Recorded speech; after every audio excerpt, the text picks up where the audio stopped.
আসসালামু আলাইকুম ওরহমতুল্লাহি ওবারাকাতুহু। সকলকে অনেক, অনেক শুভেচ্ছা জানিয়ে শুরু করছি আমি শাহাদাত। আজকে আমার এই ভিডিওতে আমি একটা তুলনামূলক চিত্র আপনাদের সামনে তুলে ধরার চেষ্টা করব। আমাদের দেশের ডায়াবেটিস রোগ নিয়ে যারা কাজ করেন, endocrinologist যাদেরকে বলা হয়, আমাদের দেশের বড়, বড় endocrinologistগণ দাবি করছেন যে কিটোজেনিক ডায়েট আসলে ডায়াবেটিস রোগের জন্য বিশেষ উপকারী নয় এবং সাধারণ মানুষের জন্য ক্ষতিকর। কিন্তু আ সারা বিশ্বে যে গবেষণাগুলো হচ্ছে, সেই গবেষণাগুলো বলছে উল্টো কথা। তারপরে আ বিশ্বজুড়ে যে অত্যন্ত নামি দামি বিভিন্ন বিষয়ে বিশেষজ্ঞ যে প্রফেসর যারা রয়েছেন, ডাক্তার এবং প্রফেসর যারা রয়েছেন, তারাও আমাদের দেশের প্রফেসরদের সঙ্গে এক এক সুরে কথা বলছেন না। তারাও বলছেন ভিন্ন কথা। তো তাহলে আসলে বাস্তবতাটা কি? আমাদের দেশে এলেই কি তথ্যগুলো ডিগবাজি দিয়ে উল্টো হয়ে যায়? তো সেই চিত্রটাই আপনাদের সামনে আজকে তুলে ধরার চেষ্টা করব। তো দেখতে পাচ্ছেন আমি একটি ভিডিও আপনাদের স্ক্রিনে শেয়ার করছি। এখানে আ অধ্যাপক ফারুক পাঠান, যিনি আম বাংলাদেশ ডায়াবেটিক সমিতি সমর্থিত যে বারডেম হাসপাতাল, সেখানকার প্রধান endocrinologist ছিলেন। এখনো তিনি সেখানে বোধহয় বারডেম যে মেডিকেল কলেজ করার চেষ্টা করছে, সেখানে endocrinology বিভাগের প্রধান। তো এই আলোচনায় তিনি একলা নন। তিনি আছেন, তার সাথে আছে প্রফেসর সাইফুদ্দিন, ঢাকা মেডিকেল কলেজের এন্ডোক্রিনোলজি বিভাগের একজন সহযোগী অধ্যাপক বোধহয়। তারপরে আছেন প্রফেসর ইন্দ্রজিৎ প্রসাদ, যিনি ঢাকা মেডিকেল কলেজের এন্ডোক্রিনোলজি বিভাগের বিভাগীয় প্রধান। তারপরে আছেন আম প্রফেসর হাসনাত, কি যেন নাম উনার? তো উনি আবার বাংলাদেশ মেডিকেল ইউনিভার্সিটিতে আছেন একই রকম একটা রোলে। অর্থাৎ উনারা সবাই দেশের অত্যন্ত আম নামি দামি যে endocrinologist বা ডায়াবেটিস রোগ বিশেষজ্ঞ, উনারা তাই। ডায়াবেটিস রোগের বাইরেও উনারা আরো কিছু করেন। কিন্তু ডায়াবেটিস রোগের সমস্যা হলে লোকে উনাদের কাছেই ১ম এ যাবে। তো উনারা আমাদেরকে ডায়াবেটিস সম্পর্কে অ্যা যে তথ্য দিচ্ছেন, অ্যা চলুন সেই তথ্যটা ১ম এ শুনি এবং তারপরে এই তথ্যটা যাচাই করে দেখি যে দেশের পৃথিবীর অন্যান্য দেশগুলোতে যে আ বড়, বড় প্রফেসর এবং ডাক্তার যারা আছেন, তারা কি বলছেন। তো শুরু করছি। আচ্ছা, এখানে অ্যাম প্রফেসর ফারুক পাঠানকে জিজ্ঞেস করা হয়েছিল। ইনফেক্ট আমি প্রশ্নটাও আপনাদেরকে দেখিয়ে দিই, নয়তো আপনারা আবার মনে করবেন যে আ কে, কেন, কি প্রশ্ন করল রে? কোন প্রশ্নের জবাব ইনি দিলেন রে? আচ্ছা, তো আমরা শুরুতে যাই। ভিডিওটার প্লে করি। ও বাবা! ভলিউম খুব বেশি। ভলিউমটাকে একটু কমিয়ে নিই। গেল। স্পিড থাকুক।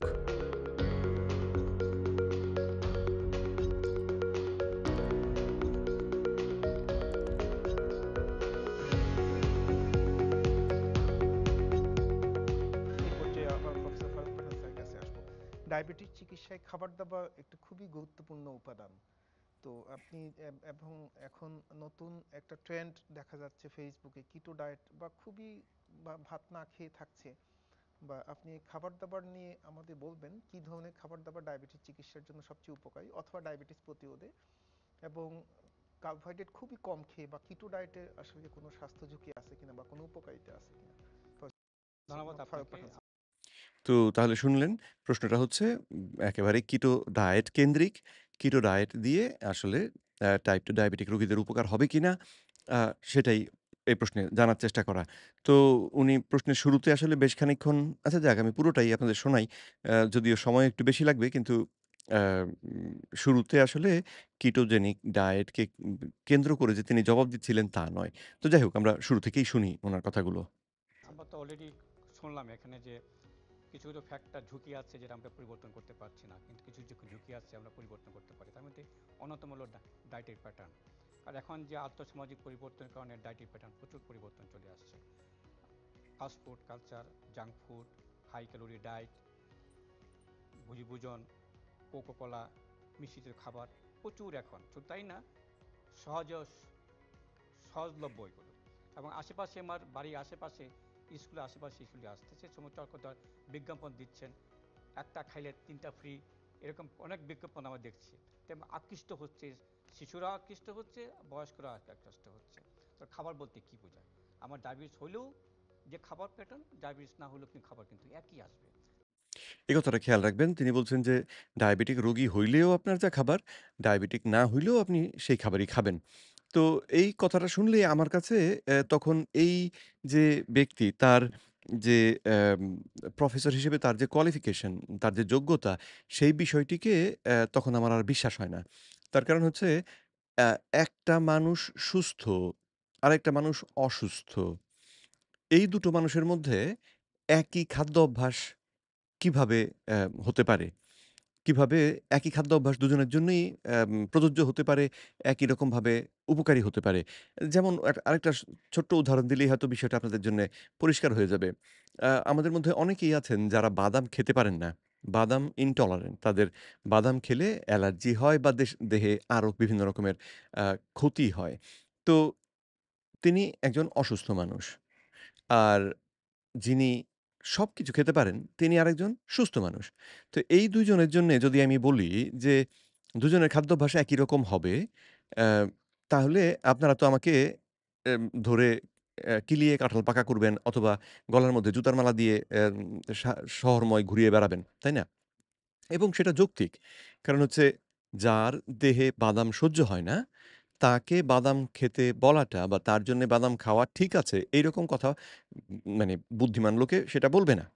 কিন্তু উনি বলে দিলেন যে টাইপ 2 ডায়াবেটিক রোগী এবং সুস্থ মানুষ দুজনেরই খাদ্য অভ্যাস আসলে একই।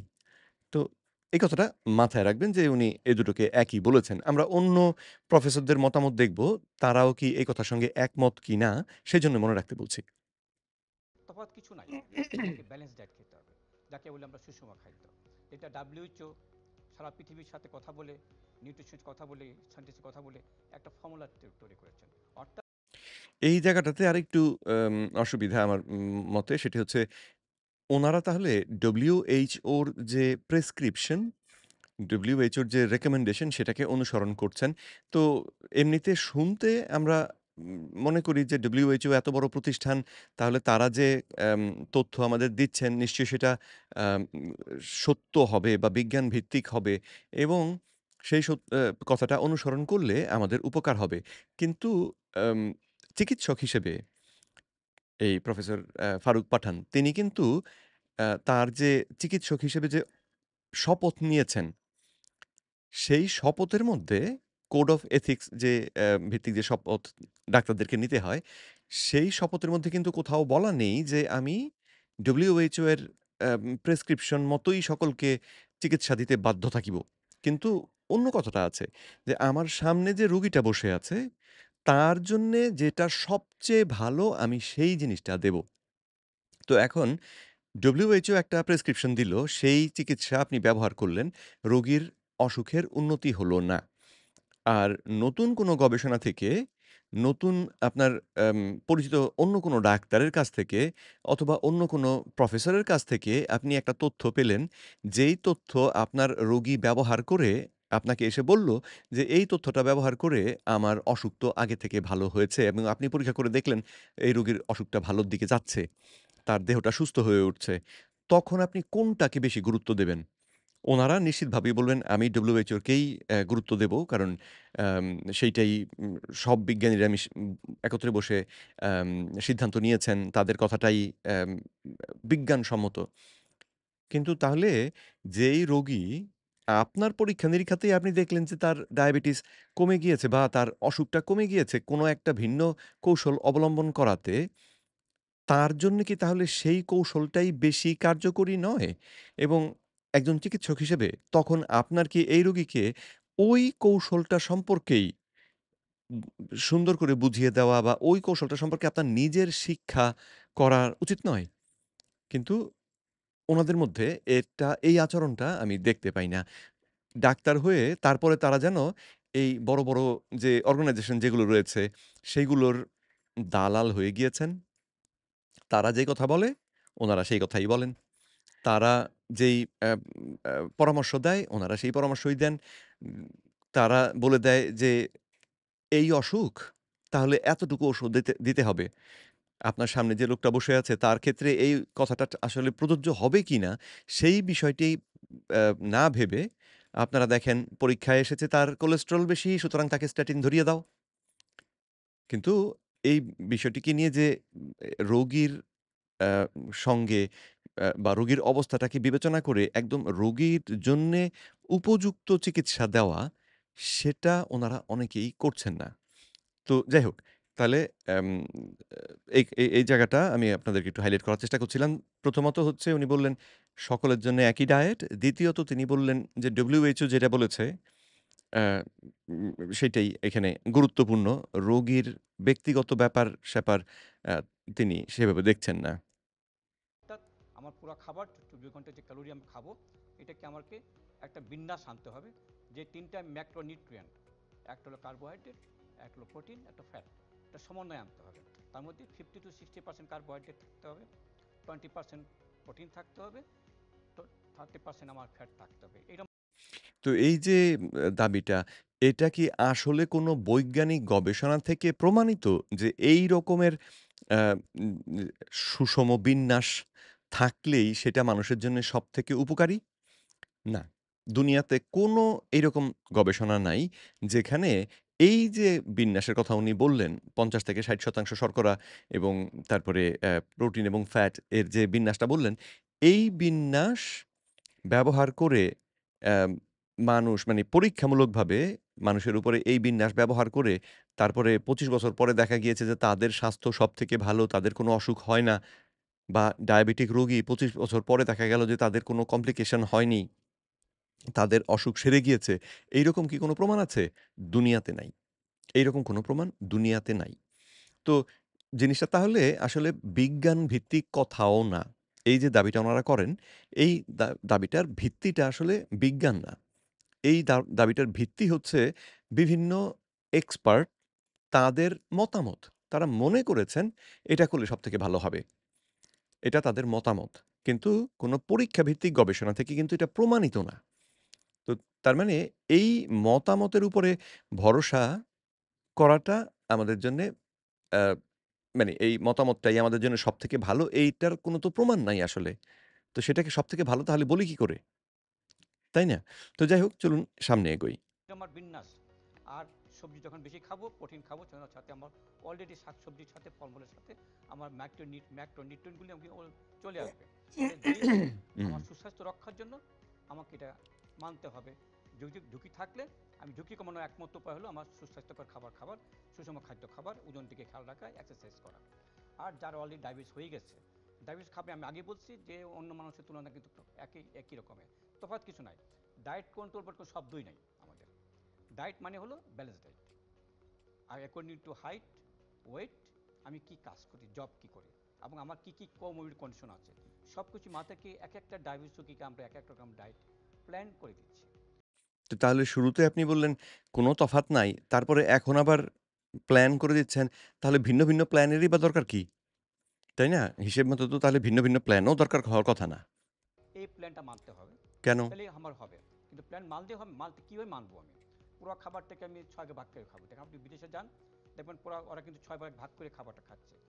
বিদেশে কি করে সেটা তো গুরুত্বপূর্ণ কথা না। বিদেশের মানে বিদেশে তো ভাত অনেকে খায় না। খায় এম ফাস্ট ফুড। বিদেশে অনেক ভেজিটেবল পাওয়া যায়, আমাদের দেশে সেটা পাওয়া যায় না। তো বিদেশের সঙ্গে দেশকে তুলনা করে তো লাভ নাই। এটা কোনো বৈজ্ঞানিক অ্যাম যে প্রমাণ বা যুক্তি তা নয় আসলে। অ্যাম আমেরিকায় বা ইউকেতে এটা করে সুতরাং আমাদেরও সেটা করা উচিত। এটা তো কোনো যুক্তিই না আসলে। তাই না? এটা ২ টা দেশ, ২ টা কালচার, ২ ধরনের খাবার পাওয়া যায়। তো সেক্ষেত্রে ওরা যা খায় আমাদেরও তাই খাইতে হবে। এটা আসলে যুক্তি হিসেবে যে কেউ উপস্থাপন করতে পারে অ্যাম এবং তিনি যদি প্রফেসর হন সেই ব্যাপারটাই আমার জন্যে আমার বুঝতে অসুবিধা হয় যে এটা কি করে সম্ভব হলো? কিন্তু উনি সেটাকে একটা যুক্তি হিসেবে ব্যবহার করলেন। লাঞ্চ, ব্রেকফাস্ট, লাঞ্চ, ডিনার, মাঝখানে স্ন্যাক্স খাচ্ছে ৩ টা। কিন্তু আমরা এটা ফলো করি না। আমাদের খাবার ৩ টা, মেইন খাবার ৩ টা খাইতে আমরা অভ্যস্ত। কিন্তু পুরো খাবারটা আমি ভাগ করে দেই, স্পেসিং করে দেই, তাহলে শর্করা অনেক হাই হবে না। টাইম মতো খেতে হবে, পরিমাণে এক মাপে না রাখলে আপ ডাউন করবে। ৩ ঘন্টা বেশি গ্যাপ দেবো না হাইপোগ্লাইসেমিয়া থেকে বাঁচার জন্য এবং অতিরিক্ত খাবার প্রবণতা কমানোর জন্য। সবেলা খাবো, এটা হলো মেইন কথাবার্তা। এখন এইটুকু শুনলে এই কথাটুকু আমি একটু না বলে পারি না। যদিও চাচ্ছিলাম ভিডিওটাকে ছোট করে করব। উনারা ডায়াবেটিস রোগটাকেই বোঝেন না। টাইপ 2 ডায়াবেটিস যেটা, এটাকে উনারা একদমই বোঝেন না। তো এই এত বড় প্রফেসরের বিরুদ্ধে আমি কিটোজেনিক ডায়েটে ডিপ্লোমা করা কোথাকার মশা এসেছি এত বড় কথা বলতে, কিভাবে বলি? আমি বলছি তার কারণ হচ্ছে এই বিষয়ে বিজ্ঞানটা আমার জানা আছে। আমি এই বিষয়টা নিয়ে লেখাপড়া করেছি। তাতে আমি জানি ওনারা ডায়াবেটিস রোগটাকে বোঝেন না। তাহলে টাইপ 2 ডায়াবেটিস রোগটা আসলে কি? টাইপ 2 ডায়াবেটিস রোগ সম্পর্কে ওনারা আমাদেরকে যেটা বলেন সেটা হচ্ছে রক্তে চিনির মাত্রা যদি স্বাভাবিক থেকে বেড়ে থাকে খাওয়ার ২ ঘন্টা পরে, তাহলে আপনার ডায়াবেটিস হয়ে গিয়েছে।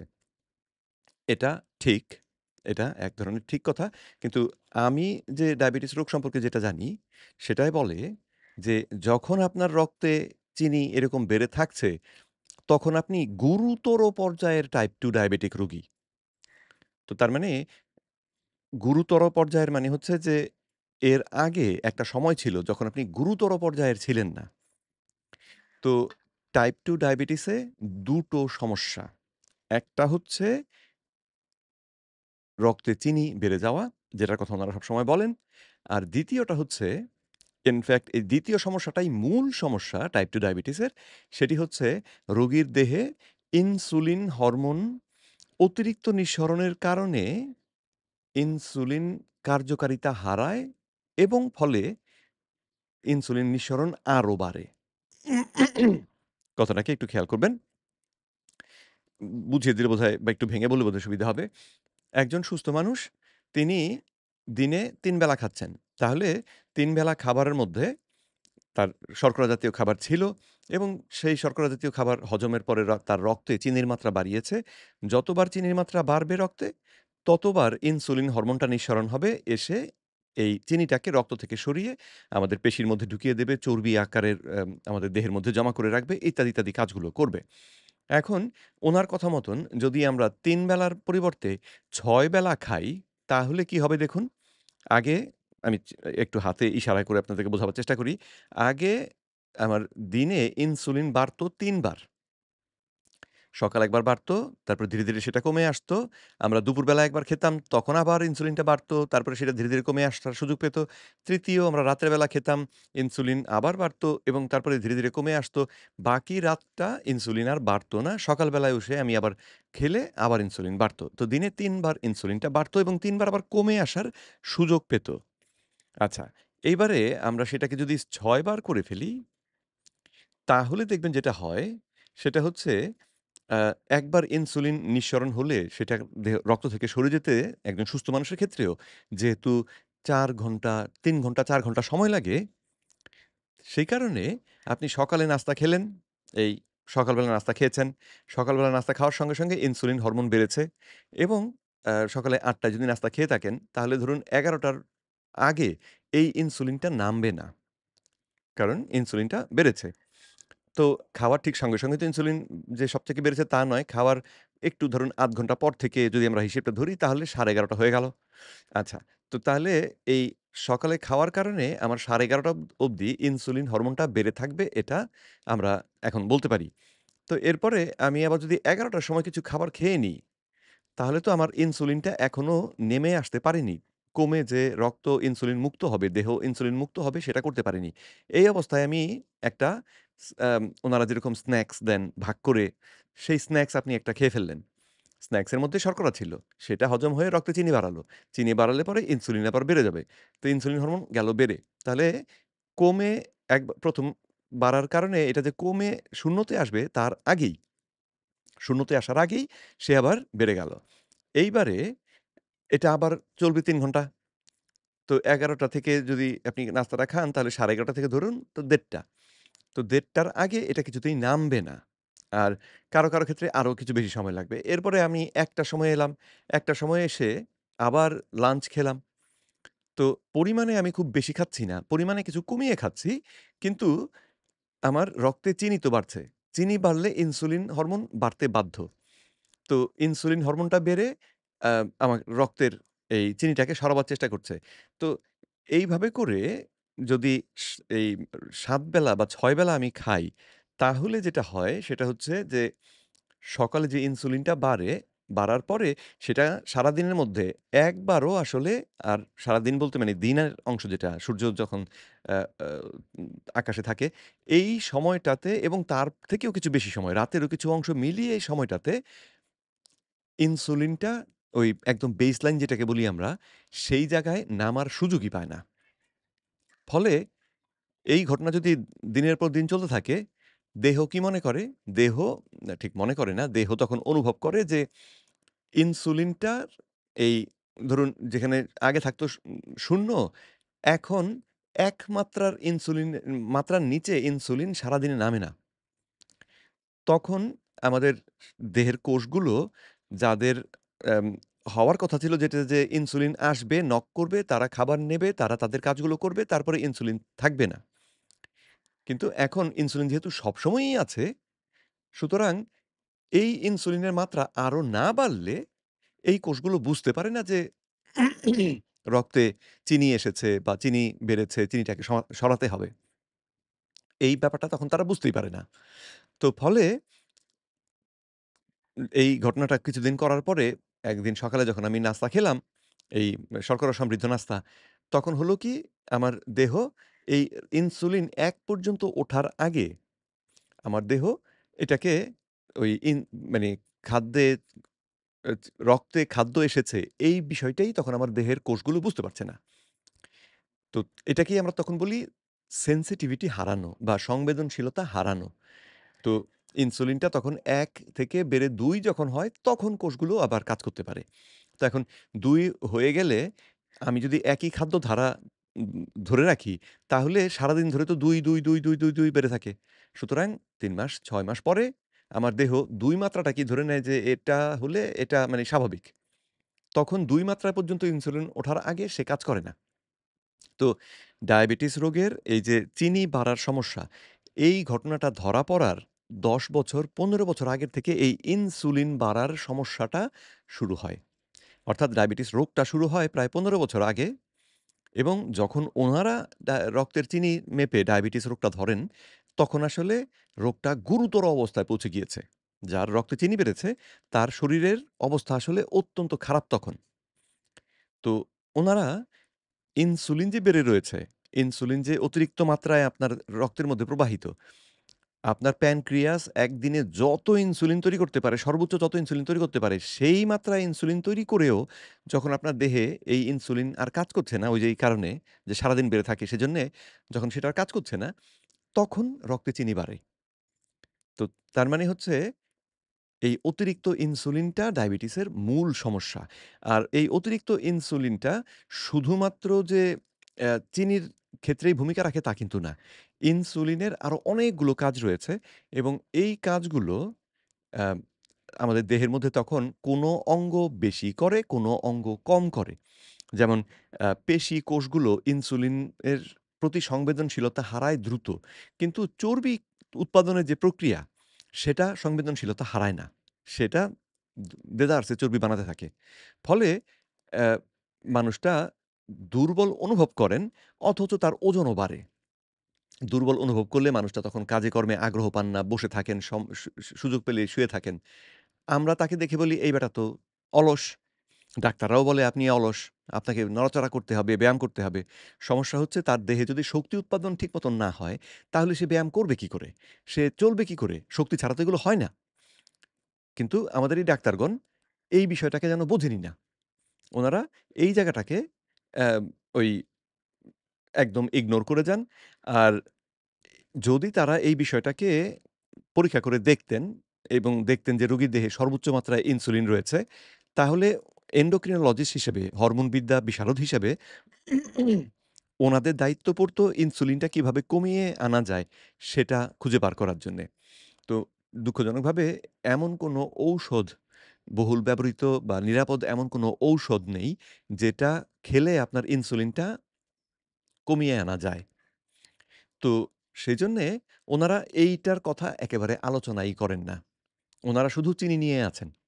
অথচ চিনিটা কিন্তু হচ্ছে ১০ বা ১৫ বছর ধরে ডায়াবেটিস আপনার দেহে থাকার ফলে সৃষ্ট একটা সমস্যা।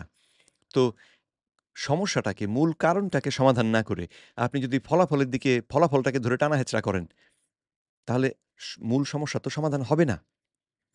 তো তো এই হচ্ছে গিয়ে উনাদের নিয়ে সমস্যা যে উনারা ডায়াবেটিস রোগটাকেই বোঝেন না। যাই হোক, চলুন এগোই। এখন যেটা আপনি বললেন যে বর্তমানে যে খাবারগুলি আসছে, অনেক চটকদার বিজ্ঞাপন আসতেছে, আমাদের অনেক অ্যাডভার্টাইজমেন্ট আসতেছে যে এই খাবার খেলে ওজন কমবে, এই খাবার খেলে ডায়াবেটিস কন্ট্রোল হবে। এগুলো কিন্তু কোনো ভ্যালু নাই। যেমন কিটো ডায়েটের কথা বললেন আপনি, অ্যাক্টিন ডায়েটের কথা আসছে, আগেও আসলে অ্যাক্টিন ডায়েট নিয়ে প্রোটিন খাবার কিছু খাবো না, কার্বোহাইড্রেট বাদ দিব, ফ্যাট বাদ দিব, খালি প্রোটিন খাবো, তাও কিন্তু হবে না। এখন এই হবে না কেন? মানে হবে না সেটা পরীক্ষা করে কি দেখেছেন? কিটোজেনিক ডায়েট নিয়ে কিন্তু আমি একটু পরেই আপনাদেরকে বেশ অনেকগুলো গবেষণা দেখাবো। ঠিক আছে? তো হবে না এই দাবিটা করার জন্যে বৈজ্ঞানিক ভিত্তি চাই। আপনি ডাক্তার হয়েছেন, প্রফেসর ডাক্তার তার মানি যা মনে চায় আপনি বলে দেবেন। এটা তো এব প্রফেসরের মতন আচরণ না। কিটো ডায়েট নিয়েও কথা চলতেছে। কিটোর মানে কি? এখানে কার্বোহাইড্রেট পরিমাণ অনেক কম, নেগলিজিবল, 5 to 10% কার্বোহাইড্রেট নাই, কিন্তু আমার খাওয়া উচিত অ্যাটলিস্ট 50% কার্বোহাইড্রেট। কেন? কোথা থেকে কোন গবেষণায় এটা প্রমাণিত হয়েছে যে আমাদের কমপক্ষে ৫০% কার্বোহাইড্রেট খেতেই হবে? বরং সেই গবেষণাটা তো আমি বার করিনি। আম বরং এই একটা গবেষণা না, একটা রিপোর্টে আমেরিকা থেকে প্রকাশিত ২০০৫ সালের রিপোর্ট। সেখানে তারা এই রিপোর্টটিতে বলার চেষ্টা করেছিলেন, এটা ন্যাশনাল একাডেমি অফ সায়েন্সেস এর একটি প্রজেক্ট ছিল।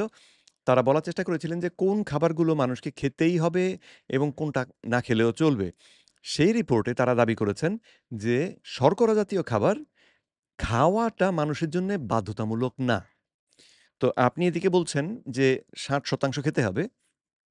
আর সেই গবেষণায় তারা দাবি করেছেন যে আমাদেরকে এটা খেতেই হবে তা নয়। ইনফেক্ট আমাকে ১ সেকেন্ড সময় দেন। আমি জিনিসটা আপনাদেরকে অ্যাম এই গবেষণাটাও দেখাই। হ্যাঁ, আমি সেই গবেষণাপত্র না তো সেই রিপোর্টটিকে আপনাদের সামনে তুলে ধরছি। এটার নাম ছিল dietary reference intakes for energy, carbohydrate, fibre, fat, fatty acids, cholesterol, protein and amino acids 2005। তো এটি এই যে ঠিকানাটা রয়েছে, এই ঠিকানায় গেলে আপনারা দেখতে পাবেন। এই যে ডকুমেন্ট তার আমি যদি ২৭৫ নাম্বার পাতায় যাই, ২৭৫ নম্বর পাতায় গেলে ডায়েটারি কার্বোহাইড্রেটস, সুগার অ্যান্ড স্টার্চেস এইগুলোর ব্যাপারে যে নিয়মকানুন সেটা নিয়ে তারা এখানে আলোচনা করছেন। তো আ এখন যদি কম খাই তাহলে কোনো ক্ষতি হতে পারে কিনা সেই নিয়ে আলোচনাটা শুরু হচ্ছে যে clinical effects of inadequate intake, অর্থাৎ আমরা কম শর্করা যদি খাই তাহলে আমাদের দেহের মধ্যে কি প্রভাব পড়বে? তারা শুরু করেছেন এই কথা দিয়ে, "the lower limit of dietary carbohydrate compatible with life apparently is 0" অর্থাৎ জীবন ধারণের জন্যে সর্বনিম্ন যতটুকু বা আমাদেরকে অবশ্যই যেই পরিমাণ শর্করা খেতে হবে, সেটার পরিমাণ হচ্ছে 0, provided that adequate amounts of protein and fat are consumed. যদি আমরা যথেষ্ট পরিমাণে আমিষ এবং চর্বি খাই, তাহলে শর্করা আমাদেরকে খেতে হবে 0। However, the amount of dietary carbohydrate that provides for optimal health in humans is unknown. কিন্তু এটা মানুষের জন্যে কতটা খাওয়াটা সবথেকে স্বাস্থ্যকর, এই কথাটা তারা যখন ২০০৫ সালে করেছেন, এই রিপোর্ট প্রকাশ করেছেন, সেখানে তারা বলেছেন যে এটা আ নিশ্চিত না বা নিশ্চিতভাবে তখনো জানা যায় না। তো তাহলে আমি আপনাদের সামনে প্রমাণ দেখালাম ২০০৫ সালে প্রকাশিত তথ্য, যেটা একজন endocrinologist হিসেবে উনার জানা থাকার কথা। তো সেখানে তারা বলে দিয়েছেন যে আমরা জানি না কতটা শর্করা খাওয়া আসলে উপকারী এবং কতটা এবং শর্করা খাওয়া যে আমাদের জন্যে অত্যাবশ্যক নয়, এই কথাটা তো পরিষ্কার বলে দিয়েছেন। কিন্তু উনি বলছেন আমাদের ৫০% শর্করা খেতেই হবে। কোত্থেকে? কোত্থেকে? আমি কমাই দিয়েছি, দিয়ে এটাকে রিপ্লেস করছি ফ্যাট দিয়ে। তাহলে তুমি শর্ট টাইম হবে, হয়তো 1 মাস 2 মাসের জন্য আমি দ্রুত ওজন কমাইতে পারবো, কিন্তু ডায়াবেটিস কন্ট্রোল ব্যাপারে খুব একটা ভূমিকা রাখে না। এটা উনার ব্যক্তিগত মতামত। আমি একটু পরে আপনাদেরকে অনেকগুলো স্টাডি দিয়ে দেখাবো যে বৈজ্ঞানিক গবেষণাতে কিন্তু দেখা গিয়েছে ফলটা ভিন্ন।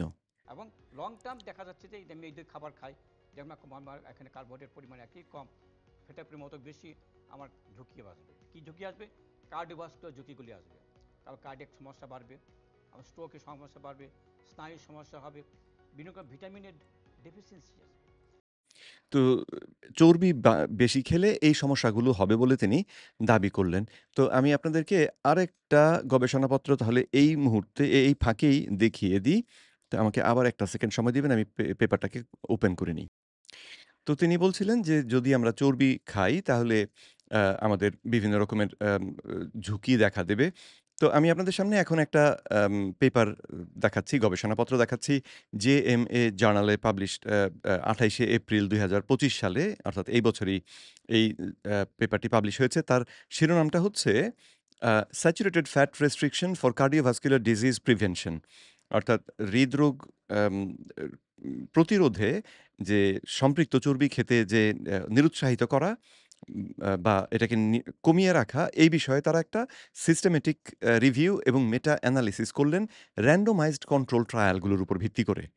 দুনিয়াতে এই বিষয়ে যতগুলো randomized কন্ট্রোল ট্রায়াল হয়েছে, randomized কন্ট্রোল ট্রায়াল অত্যন্ত উচ্চমানের পরীক্ষাভিত্তিক গবেষণা। তো এগুলোর তথ্যের উপরে আমরা ভরসা করতে পারি। আর এই রকম যতগুলো গবেষণা হয়েছে, সেই গবেষণাগুলোর যে ফলাফল সেটাকে একত্র করে ওনারা আমাদেরকে একটা চিত্র দেখাবার চেষ্টা করছেন এবং এই অ্যাম ইসেতে ওনারা কনক্লুশন আকারে যেটা বলেছেন, তাদের যে উপসংহার হিসেবে তাদের গবেষণায় তারা যেটা বলেছেন, তারা বলছেন যে, "the finding indicate that a reduction in saturated fats cannot be recommended at present to prevent cardiovascular disease or mortality." তারা বলছেন যে, "এই পর্যন্ত আমাদের হাতে যে প্রমাণ আমরা দেখেছি, তাতে আ হৃদরোগ বা হৃদরোগজনিত মৃত্যু প্রতিরোধ করার জন্যে, কমানোর জন্যে মানুষকে স্যাচুরেটেড ফ্যাট খেতে বা চর্বি খেতে নিরুৎসাহিত করাটার উম কু নিরুৎসাহিত করতে বলার কোনো যুক্তি নেই। বলার আসলে কোনো ভিত্তি নেই।" তো তারপরে তারা বলেছেন আরো ক্লিনিক্যাল ট্রায়াল দরকার এই বিষয়টিতে। তো এটি গেল ২০২৫ সালে। তো যেহেতু উনাদের ভিডিওটি আসলে ২০২৫ সালের আগে রেকর্ড করা, অনেকেই দাবি করবেন যে তাহলে এটা তো নতুন তথ্য, এটা তো পুরনো তথ্য নয়। তবে আমি বলব যে কথাটি সেটি হচ্ছে যে এই সিস্টেমেটিক রিভিউটি ৯ টি পরীক্ষা ভিত্তিক গবেষণার উপর গবেষণার ফলাফলকে একত্র করে আমাদের সামনে হাজির করেছে। তো ওই যে ৯ টি গবেষণা সেগুলো কিন্তু ২০২৫ সালে প্রকাশিত গবেষণা নয়। সেগুলো আরো বহুদিন আগে থেকে প্রকাশিত গবেষণা। তো সেই গবেষণাগুলো থাকার পরেও কেন তাহলে উনি জানেন না যে চর্বি খাওয়ার বিষয়টা আসলে আ একেবারে এই যা বললাম বা আমরা খারাপ মনে করেছি সেজন্য এটা খারাপ ব্যাপারটা যে তা নয়। কারণ এই মেটা এনালিসিস থেকে যদি তারা এই দাবি করতে পারেন, এই ৯ টা ৯ টা আ randomized control trial নিয়ে গবেষণাটি হয়েছিল। তো তারা যদি তার এগুলোর ফলাফলকে একত্র করে যদি তারা দেখতে পান যে আসলে এরা সকলেই আ সকলে মিলে আসলে চর্বি খাওয়াকে উৎসাহিত করছে বা চর্বি খাওয়া নিরুৎসাহিত করতে নিষেধ করছে। এই বিষয়টা তো আপনার মাথায় থাকা উচিত যে এই বিষয়ে একটা বিতর্ক আছে। আচ্ছা। তো তারপরেও অনেকে যদি তারপরেও দাবি করেন যে না ২০২৫ সালের তথ্য উনার জানার কথা না। বেশ কথা। তাহলে এটাকে বন্ধ করে দিলাম। বন্ধ করে দিয়ে আমি যাচ্ছি journal of the American college of cardiology, হৃদরোগ নিয়েই যাদের কারবার, সেই কলেজের যে জার্নাল, সেই জার্নালটাতে এখানে ১৭ই জুন ২০২০ সালে এই আ আর্টিকেলটি এই পেপারটি প্রকাশ করা হয়েছিল। তার নাম তারা দিয়েছিলেন "Saturated Fats and Health: A Reassessment and Proposal for Food-Based Recommendations, JACC State of the Art Review"। তো State of the Art Review মানে হচ্ছে যে এই বিষয়ে এই পর্যন্ত যত গবেষণা ছিল, ওনারা এই ২০২০ সাল পর্যন্ত যত গবেষণা ছিল সবগুলোকে সবার তথ্যকে একত্র করে তারপরে এই রিভিউ পেপারটা এই আম আ কাগজটা আরকি লিখেছেন। ঠিক আছে? তো সেখানে আমাদেরকে উনারা কি বলেছেন সেটা পড়ার থেকে আমি এই ছবিটা দিয়ে আপনাদেরকে খুব দ্রুত দেখিয়ে দিই। এই ছবিতে তারা দেখিয়েছেন যে আহ আরো তো বড় না তো রে বাবা! একটু জুম ইচ্ছে মতন এদিক-সেদিক হয়। আয় যা! জুম এখন দরকার নেই। আচ্ছা। তো এটার এই এটার মূল যে চিত্র তারা দেখাবার চেষ্টা করেছেন সেটা দেখুন মাঝখানে রয়েছে। আগে বলা হতো যে স্যাচুরেটেড ফ্যাট ইনটেক কমাতে হবে। উপরের এই যে এই অংশটাতে দেখুন লেখা রয়েছে যে আগের রিকমেন্ডেশন তাদেরই আগের রিকমেন্ডেশন ছিল যে এই সম্পৃক্ত চর্বি অর্থাৎ চর্বি জাতীয় খাবারগুলো আমাদেরকে কমিয়ে খেতে হবে হৃদরোগের ঝুঁকি কমাবার জন্যে। তারপরে তারা এই বর্তমান গবেষণায় যে তথ্য পেয়েছেন সেটা এই নীল বক্সটাতে লিখেছেন কারেন্ট এভিডেন্স বেস। তারা বর্তমান যে প্রমাণের ভিত্তিটা বলছেন, health effects of saturated fat depend on the in interacting effects from naturally occurring food components and from unhealthy compounds introduced by processing. এটা হচ্ছে তাদের ভিত্তি। তারপরে তারা বললেন যে তাহলে আনপ্রসেসড মানে হোল ফ্যাট ডেইরি কেউ যদি খায়, আনপ্রসেসড রেড মিট যদি কেউ খায়, ডার্ক চকোলেট যদি কেউ খায়, এই খাবারগুলো complex food matrix with high saturated fat content but also other nutrients and non-nutritive components like proteins and micronutrients, phospholipids and probiotics. এই খাবারগুলোতে এই এই খাবারগুলোর মধ্যে চর্বিটা আছে একটা জটিল ব্যবস্থার মাধ্যমে এবং তার মধ্যে আরো অনেক রকমের পুষ্টিকণা, আম ফসফোলিপিড ইত্যাদি, ইত্যাদি রয়েছে। যার অর্থ হচ্ছে নো কি যন্ত্রণা এই no increased CVD or diabetes risk. তার মানে এগুলো খেলে চর্বি তাহলে বাড়িয়ে খেলে আমাদের হৃদরোগ, চর্বি বলতে এখানে মাংসের সঙ্গে যে চর্বি যেটা চর্বি শুধু তেল খাবো তা নয়। মাংস যদি খাই, মাংসে যে চর্বি থাকবে সেই চর্বি খেলে আমাদের ডায়াবেটিস বা হৃদরোগের ঝুঁকি বাড়বে এই কথা তারা তাদের গবেষণায় খুঁজে পাননি। তো সেজন্য নতুন রিকমেন্ডেশন যেটা, সেটা হচ্ছে নিউ রিকমেন্ডেশন শুড এমফাসাইজ নতুন রিকমেন্ডেশন, নতুন যে পরামর্শ সেটা নিশ্চয়ই সেটাতে জোর দেওয়া উচিত food based strategies that translate for the public into understandable, consistent and robust recommendations for healthy dietary patterns.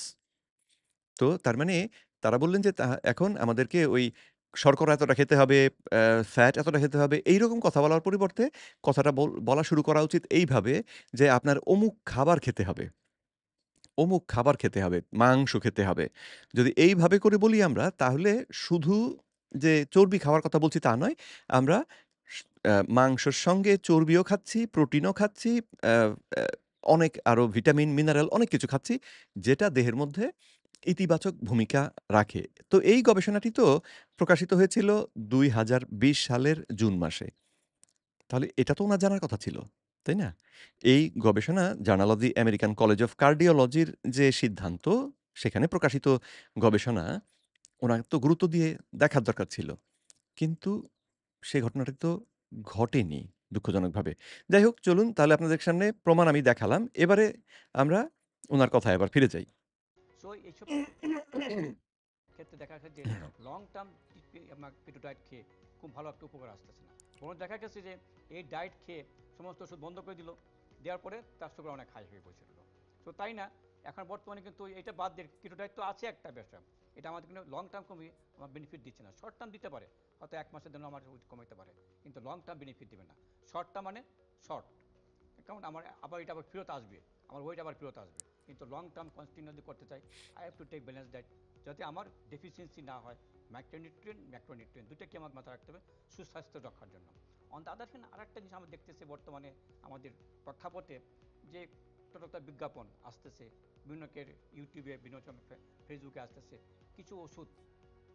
আচ্ছা। তো এরপরে তিনি ওই যে বিভিন্ন পাতা, পাউডার ইত্যাদি, ইত্যাদি খেয়ে ডায়াবেটিস কমানোর যে বিষয়টি, সেই বিষয়ে কথা বলেছেন। তো সেই অংশে আমি আর যাচ্ছি না। কারণ আ ওই কথাগুলোতে আমি উনার সঙ্গে আসলে একমত যে ওই মোরিঙ্গা পাউডার খেয়ে ডায়াবেটিস সেরে যাবে বা ইনসুলিন আ পাতা খেয়ে আপনার ডায়াবেটিস ভালো হয়ে যাবে, এই কথাটা আসলে আমি মানি না বা এরকম গবেষণা আমি দেখিনি। আর বিপত্তি হচ্ছে যে যেহেতু সাধারণ মানুষও আমরা শুধু চিনির দিকে তাকিয়ে থাকি, তাতে দেখা যায় কিছু, কিছু মসলা এটা সেটা খেলে রক্তে চিনির মাত্রাটা একটু কমে আসে। তাতেই সবাই খুশি হয়ে যায়, আমার তো চিনি কমেছে তার মানে আমার ডায়াবেটিস নেই। কিন্তু বিপত্তিটা হচ্ছে যে ডায়াবেটিস তো সেটা না। সেটা হচ্ছে ডায়াবেটিস রোগ হলে আপনার রক্তে চিনি বাড়ে। তো রোগটা তো রয়ে গেছে পিছনে। যেটা হচ্ছে টাইপ 2 ডায়াবেটিক রোগীর ক্ষেত্রে তার দেহের মধ্যে মাত্রাতিরিক্ত ইনসুলিন। এবং এক্ষেত্রেই আপনাদের মাথায় চট করে প্রশ্ন আসবে, তাহলে মাত্রাতিরিক্ত ইনসুলিন থাকলে আমাকে আবার ইনসুলিন দিয়ে চিকিৎসা করে কেন? এইটাই প্রশ্নটা। এইটাই প্রশ্নটা এবং এইটাই আসলে অপচিকিৎসা। যে বিষয়ে আমি আপনাদেরকে একটু প্রমাণ একটু পরে আ দেখাবো। ইনফেক্ট এখনই দেখাই কারণ কথাটা যখন উঠল তখন প্রমাণটা দেখাই আপনাদেরকে। একটু ১ সেকেন্ড আমাকে সময় দিন। দেখুন, এই যে গবেষণাপত্রটি এটি ইব্রাহিম কার্ডিয়াক মেডিকেল জার্নাল এর ২০২৩ সালের আ প্রকাশিত একটি সম্পাদকীয় ধরনের লেখা।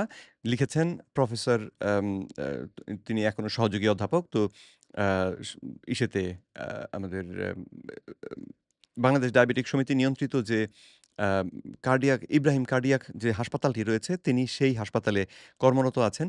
তিনি টাইপ 2 ডায়াবেটিস সম্পর্কে ফ্যাক্টস অ্যান্ড ফ্যালাসিস অর্থাৎ এই টাইপ 2 ডায়াবেটিসের মূল সমস্যা এবং এটা সম্পর্কে যে ভ্রান্ত ধারণাগুলো, সেইগুলো নিয়ে এখানে একটা আলোচনা করেছেন। চমৎকার একটি আলোচনা আসলে। তো সেই আলোচনায় সবশেষে তিনি যে কথাগুলো বলেছেন, আমি যদি সেই কথাগুলো আপনাদেরকে একটু পড়ে শোনাই, অ্যা তাহলে আপনারাও দেখতে পাবেন যে এই প্রফেসর ফারুক পাঠানের কলিগ কারণ বারডেম হাসপাতাল আর এই যে ইব্রাহিম কার্ডিয়াক এরা তো পাশাপাশি একই বিল্ডিং এর মধ্যে রীতিমতো আসা যাওয়া করা যায়। তো তারই একজন কলিগ ২০২৩ সালে এই পেপারটি পাবলিশ করেছেন।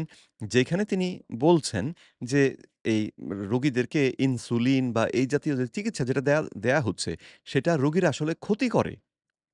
তার কারণ হচ্ছে ডায়াবেটিস রোগটিকে আমরা সঠিকভাবে বুঝিনি। সেজন্য চিকিৎসাটা হচ্ছে অপচিকিৎসা। দেখুন এখানে তিনি লিখেছেন, "Thus" এইভাবে, "the facts generated from the above discussion about type 2 diabetes and fallacies evident in its treatment seem to be in complete mismatch." তার মানে উপরের এই আলোচনা থেকে ডায়াবেটিস রোগ সম্পর্কে আমরা যে চিত্র পেলাম, যে সমস্যাটা যেভাবে বুঝলাম এবং যেভাবে আমাদেরকে চিকিৎসা দেয়া হয় দেখা যাচ্ছে এরা ২ জনে আসলে একজনের সঙ্গে আরেকজনের কোনো মিল নেই। অর্থাৎ রোগের সঙ্গে চিকিৎসার কোনো মিল নেই। The present treatment seems to be causing more harm to the patient than to do good. বর্তমানে যে চিকিৎসা প্রচলিত আছে সেটা রোগীর উপকারের থেকে ক্ষতি বেশি করে বলেই মনে হচ্ছে। The treatment intends to controlling blood sugar, the manifestation of the disease. অর্থাৎ এই চিকিৎসা, বর্তমান চিকিৎসা রক্তের চিনির মাত্রাটাকেই নিয়ন্ত্রণ করার চেষ্টা করে যেটা কিনা আসলে রোগের একটা লক্ষণ। অর্থাৎ রোগ হওয়ার কারণে এই সমস্যাটা হয়। Rather than to achieve the root cause of the disease যেটা হচ্ছে alleviate the root cause of the disease rather than to alleviate the root cause of the disease. তার মানে অথচ তারা এই চিকিৎসাটা রোগটার যে মূল কারণ, মূল সমস্যা যার নাম হচ্ছে ইনসুলিন রেজিস্ট্যান্স সেটাকে সমাধান করার চেষ্টা করছে না। এটা কিন্তু তিনি আ বারডেমের বারডেম তো না, বাংলাদেশ ডায়াবেটিক সমিতির নিয়ন্ত্রিত এই ইব্রাহিম কার্ডিয়াক হাসপাতালের লোক। সেইখানে বসে তিনি এবং তাদেরই জার্নালে তিনি এটা প্রকাশ করেছেন। তো in fact, the so-called treatment makes insulin resistance even worse with appearance of all its side effects. তার মানে ইনসুলিন দিয়ে বর্তমানে যে ট্রিটমেন্ট করা হচ্ছে সেটা আসলে ইনসুলিন রেজিস্ট্যান্স যেটা ডায়াবেটিসের মূল কারণ সেটাকে আরো খারাপ করে এবং তার যে পার্শ্বপ্রতিক্রিয়া তাতে রোগী ভোগেন। So it would not be exaggerated if we say the present treatment of the type 2 diabetes is pushing the patient towards early death and disability. তার মানে আমরা যদি এই কথা বলি যে বর্তমান চিকিৎসা টাইপ 2 ডায়াবেটিস রোগীকে আসলে আ মৃত্যু এবং অঙ্গহানির দিকে ঠেলে দিচ্ছে বা অথর্বতার দিকে ঠেলে দিচ্ছে, এ কথাটা কিন্তু তাহলে ভুল বলা হবে না। Then what is the way out? তো এরপরে তিনি প্রশ্ন করেছেন পরবর্তী গবেষণার জন্য যে তাহলে সমাধানটা আসলে কি হতে পারে? এই নিয়ে পরবর্তী যে পেপার তিনি লিখেছেন সেটার আলোচনা হয়েছে। তো আম এই পেপারটিকেও আপনারা পেয়ে যাবেন হচ্ছে এটার DOI টা এখানে দেওয়া আছে, ঠিকানাটা দেওয়া আছে। প্রফেসর ডক্টর নুরুল আমিন উনার ফোন নাম্বার, ইমেইল অ্যাড্রেস সমস্ত কিছু এইখানে দেওয়া আছে। এবং আপনারা এই হেডলাইনটা দিয়ে Google এ সার্চ করলেই এটাকে পেয়ে যাবেন। আম এবং DOI টা কোথাও আছে ছিল আমি দেখেছি কিন্তু এই মুহূর্তে চট করে চোখে পড়ছে না। তো অর্থাৎ অ্যা না। যাই হোক DOI টা মানে এই নামটা ধরে সার্চ করলেই আপনারা পেয়ে যাবেন যেহেতু সুতরাং DOI টা নিয়ে আমি আর দুর্ভাবনা না করি। কিন্তু তাহলে দেখুন বারডেমের মানে বাংলাদেশ ডায়াবেটিক সমিতি নিয়ন্ত্রিত ইব্রাহিম কার্ডিয়াক মেডিকেল যে হাসপাতাল, তার একজন তো সেখানে কর্মরত একজন চিকিৎসক আ এমডি, পিএইচডি তিনি কিন্তু উনি যে কথাগুলো বলছেন ঠিক তার উল্টো কথাই বলছেন। তো যাই হোক চলুন এবার আমরা আবার উনার কথাগুলো আম পর্যালোচনা করি। ইনফেক্ট উনি তো বলেই দিয়েছেন যে কেটোজেনিক ডায়েট আসলে কোনো উপকারী জিনিস না। তো এবারে আমি আপনাদেরকে প্রমাণও কিছু দেখালাম। কিন্তু এবারে আমরা চলুন আম অন্য কিছু প্রমাণ আপনাদেরকে দেখাই। উনি বলেছেন যে কেটোজেনিক ডায়েট আসলে দীর্ঘমেয়াদে এটা উপকারী না। আমি এইখানে আপনাদেরকে পাবলিক হেলথ কোলাবোরেশন ইউকে এর একটি আম আ অর্গানাইজেশন এটি, একটি চ্যারিটি অর্গানাইজেশন যারা এই টাইপ 2 ডায়াবেটিস বা মেটাবলিক অসুখগুলোকে মানুষের থেকে কমানোর জন্যে কাজ করছে। তারা একটা তালিকা এখানে করেছেন যে এখানে একদম হেডলাইনে তারা বলে দিয়েছেন, "comparing low carb diets of less than 130 gram carbohydrate per day to low carb diet যেখানে দৈনিক কেউ ১৩০ গ্রামের থেকে কম শর্করা খাবে, সেইরকম খাদ্য অভ্যাস যারা করেছেন তাদের সঙ্গে to low fat diets of less than 35% fat from of total calories with participants living with type 2 diabetes" অর্থাৎ এই টাইপ 2 ডায়াবেটিসে আক্রান্ত রোগীদের একদলকে খাওয়ানো হলো লো কার্বোহাইড্রেট ডায়েট যেখানে দৈনিক তাদেরকে সর্বোচ্চ ১৩০ গ্রাম কার্বোহাইড্রেট খেতে দেয়া হয়েছে। আর অন্যদেরকে বলা হয়েছে চর্বি কমিয়ে খেতে হবে। 35% এর কম চর্বি খেতে হবে। এরা ডায়াবেটিক রোগী এবং তারপরে ফলাফলটা কি হয়েছে সেটা দেখুন এই চিত্রে তারা দেখিয়েছেন। তারা এই পর্যন্ত এই ২২ টি স্টাডি পেয়েছেন। এই বিভিন্ন রেঞ্জের, বিভিন্ন সময়ের। তো ১২ মাস, ৩ মাস, ২৪ সপ্তাহ, ৬ মাস, আ তারপরে ১৮ মাস, ২৪ মাস এইরকম বিভিন্ন দৈর্ঘ্যের আ এই স্টাডিগুলোকে তারা খুঁজে বার করেছেন। তার মানে এগুলো পুরো যে কিটোজেনিক ডায়েট তা নয় কিন্তু কিটোজেনিক ডায়েটের কাছাকাছি। এগুলোতে কেউই ওই 50% কার্বোহাইড্রেট খাচ্ছে না। মানে এই গবেষণায় যারা সীমিত শর্করা ভিত্তিক খাদ্যাভ্যাস করেছেন তারা কেউই 50% কার্বোহাইড্রেট খায়নি। তাদের ক্ষেত্রে ২২ টার মধ্যে ২০ টা গবেষণায় দেখা গেল যে এইচ রক্তে যে চিনির মাত্রা HbA1c না? এই যে HbA1c এর পরিবর্তন দেখা গেল লো কার্বোহাইড্রেট ডায়েটে HbA1c তুলনামূলকভাবে বেশি কমেছে। তার মানে HbA1c কমা মানে হচ্ছে রক্তে চিনির মাত্রা কম থাকা, যেটাকে আমরা ডায়াবেটিসের জন্য বলি এটা ভালো। তার মানে যারা লো কার্ব খেয়েছেন তাদের ডায়াবেটিসের নিয়ন্ত্রণটা সহজ হয়েছে, বেশি ইফেক্টিভ হয়েছে। এরা বিভিন্ন দৈর্ঘ্যের গবেষণা কিন্তু। এবং লো ফ্যাট যারা খেয়েছেন তাদের তুলনায় ২০ টা গবেষণায় দেখা গিয়েছে যে লো কার্ব যারা খাচ্ছেন তারা বেশি উপকৃত হয়েছেন। ২ টা গবেষণায় দেখা গিয়েছে যে যারা এই লো আম আ ফ্যাট খেয়েছেন তাদের সামান্য কিছু উপকার হয়েছে আসলে। অন্য দলের তুলনায় সামান্য কিছু উপকার আ হয়েছে। তো তাহলে ২০ টার মধ্যে ২২ টার মধ্যে ২০ টা গবেষণা যদি বলে যে অ্যা যারা কার্বোহাইড্রেট কম খাচ্ছেন, শর্করা কম খাচ্ছেন তাদের ডায়াবেটিস নিয়ন্ত্রণ সহজ হয়েছে। আর ২ টা যদি বলে যে এম আমরা খুব বেশি পরিবর্তন দেখিনি, তাহলে ২০ টার কথাকেই আমরা গুরুত্ব বেশি দেব, তাই না? তো তাহলে আমি আপনাদেরকে এই এম এবং এই জিনিসটি আপনারা চাইলে নিজেরাও গিয়ে দেখে নিতে পারেন। আম এদের ওয়েবসাইটে এটার একটা পিডিএফ ও করা আছে যদি কেউ সেটা দেখতে চান। তো তাহলে এই ইসে থেকে প্রমাণগুলো থেকে আমি তাহলে আপনাদেরকে এই প্রত্যেকটা কিন্তু একেকটা গবেষণা। আপনারা চাইলে ক্লিক করে এই গবেষণাগুলোর বিস্তারিত জানতে পারেন। গবেষণাগুলোর লিঙ্ক এখানে দেওয়া আছে। পাবলিক হেলথ কোলাবোরেশন ওয়েবসাইটে গেলে আপনারা আম এই পাতাটাকে খুঁজে পেতে পারবেন। তো তাহলে আমরা দেখলাম যে সীমিত শর্করা খাদ্যাভ্যাস যেটার মধ্যে কিটোজেনিক ডায়েট তারই একটা অংশ। সেগুলো ব্যবহার করে ডায়াবেটিক রোগীরা আসলে চমৎকারভাবে উপকার পেতে পারেন। ওজন কমার কথাটা উনি বলেছেন শর্ট টার্মে ওজন কমে। তো ওজন কমার দিকে যদি তাকাই, যারা লো কার্ব খেয়েছেন এবং যারা লো ফ্যাট খেয়েছেন, তাদের মধ্যে ওজন কমার দৃষ্টিকোণ থেকে এখানে প্রমাণ আরো অনেক বেশি আসলে ৭১ টি গবেষণা ৭১ টির মধ্যে ৬২ টি গবেষণা দাবি করেছে যে লো কার্ব খেলে লো ফ্যাটের তুলনায় বেশি ওজন কমানো যায়। আর এই ৭১ টার মধ্যে ৩৯ টা বলেছে যে সিগনিফিক্যান্টলি, ওই যে স্ট্যাটিস্টিক্যাল অ্যানালিসিস এর মাধ্যমে সিগনিফিক্যান্ট ডিফারেন্স বলে একটা ব্যাপার আছে আরকি। কিন্তু বাংলায়, সহজ বাংলায় বললে আমরা যে উল্লেখযোগ্য, মানে এতটাই পার্থক্য হয়েছে যে এই বিষয়টাকে আমরা হাইলাইট করতে পারি, বড় করে দেখাতে পারি। সেইরকম উল্লেখযোগ্য ভাবে এই ওজন কমতে দেখা গিয়েছে ৭১ টার মধ্যে ৩৯ টা গবেষণায়। আর এই যারা লো কার্ব, লো ফ্যাট খেয়েছেন, তাদের মধ্যে ৭১ টার মধ্যে ৭ টা গবেষণায় দাবি করেছে যে লো ফ্যাট খেয়ে তাদের ওজন বেশি কমেছে। আর একটার মধ্যেও, এই ৭ টারও একটার মধ্যেও কোনো সিগনিফিক্যান্ট ডিফারেন্স হয়নি। অর্থাৎ যারা লো কার্ব খেয়েছেন তাদের ওজন যতটা কমেছে, লো ফ্যাট যারা খেয়েছেন তাদের ওজন কমেছে, কিন্তু তুলনা তুলনা করলে কাছাকাছি। খুব নজরে পড়ার মতন পার্থক্য না।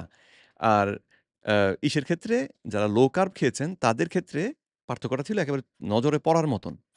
তো তাহলে ৭১ টা গবেষণা বিভিন্ন দৈর্ঘ্যের, সেই ৭১ টা গবেষণা থেকে আমরা দেখলাম ৬২ টাই লো কার্ব খাওয়াকে সমর্থন করেছে।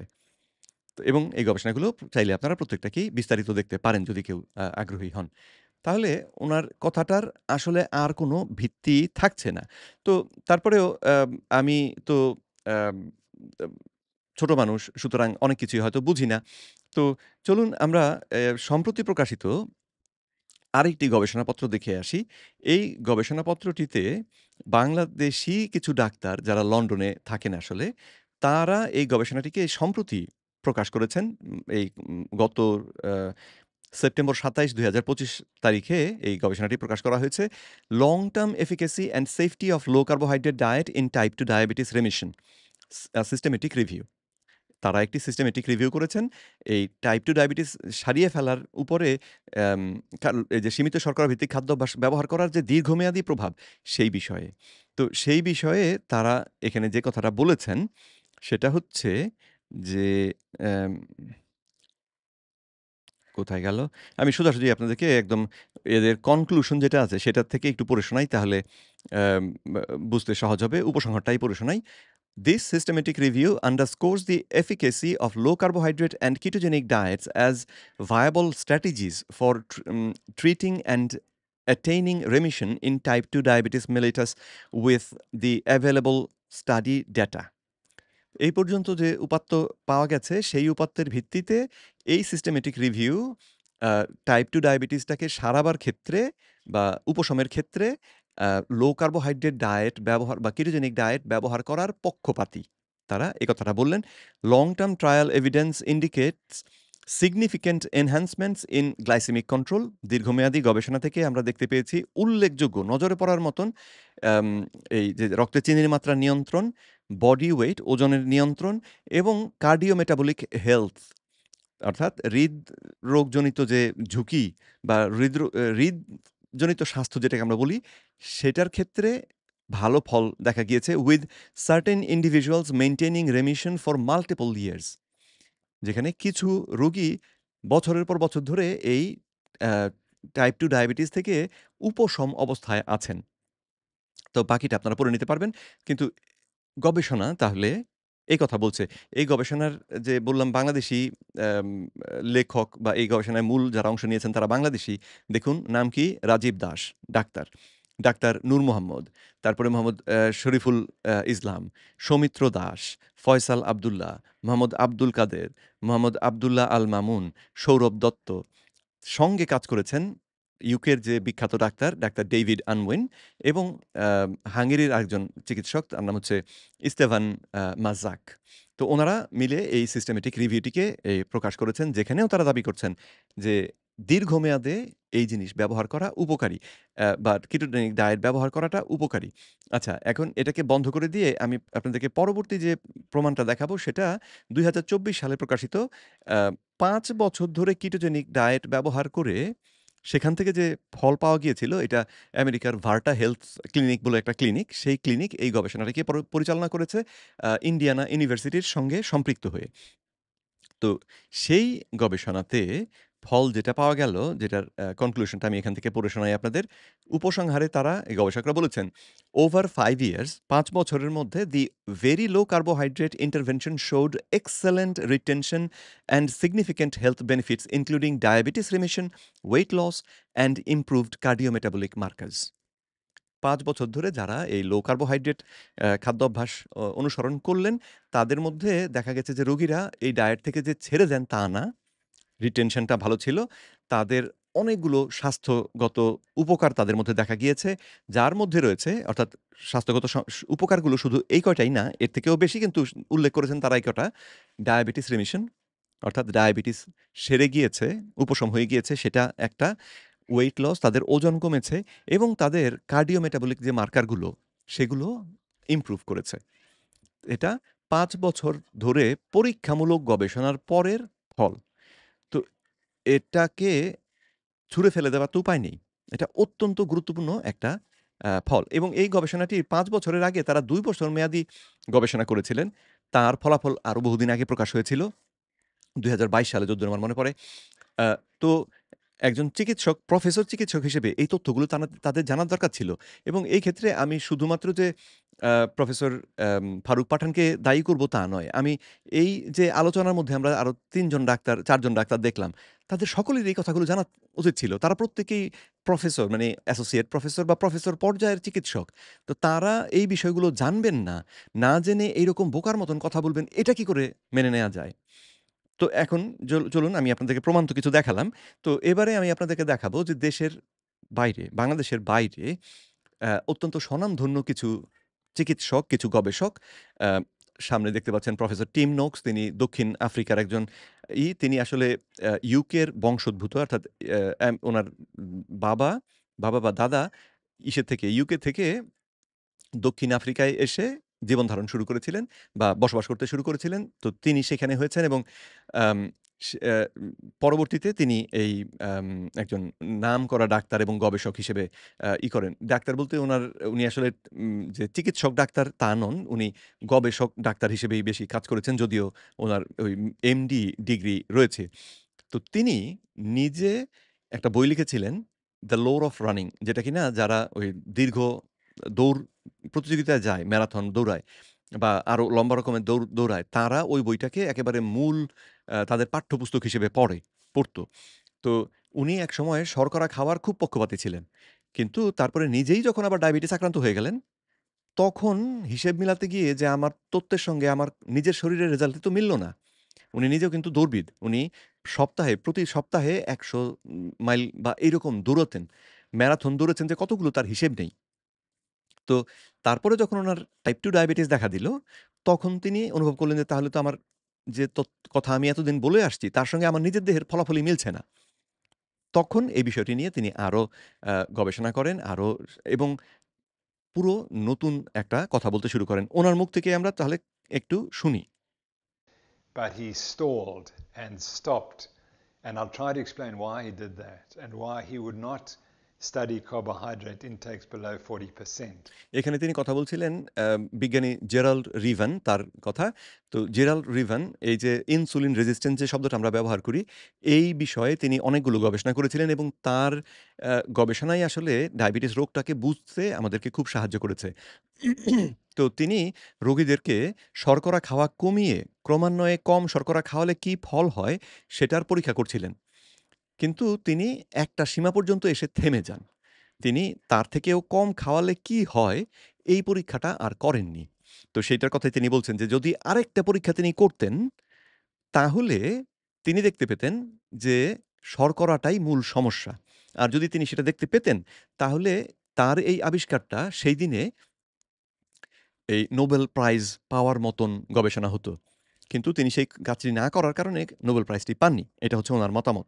আর এই যে পরীক্ষাটি, যে শর্করা কমিয়ে খাওয়ার পরীক্ষাটি, উনি বলছেন যে এখন যারা আ আমরা কেটোজেনিক ডায়েট বা লো কার্বোহাইড্রেট ডায়েটের কথা বলছি, আমরা আসলে জেরাল্ড রিভেনের সেই যেই পরীক্ষাটি তিনি করলেন না, সেই পরীক্ষাটিকেই আমরা করে তার ফলাফল পৃথিবীর সামনে তুলে ধরছি। চলুন কথাটা শুনি উনার মুখেই। And as a consequence, he never cured the condition that he described. And my opinion is he would have won the Nobel Prize if he'd just done one more experiment. He was one experiment short. And that experiment was the studies that are now being done by the low carbohydrate movement. শুনলেন যে যা একটু আগে তো বুঝিয়ে বললাম, একই কথা আর ২য় বার বুঝিয়ে বলে লাভ নেই।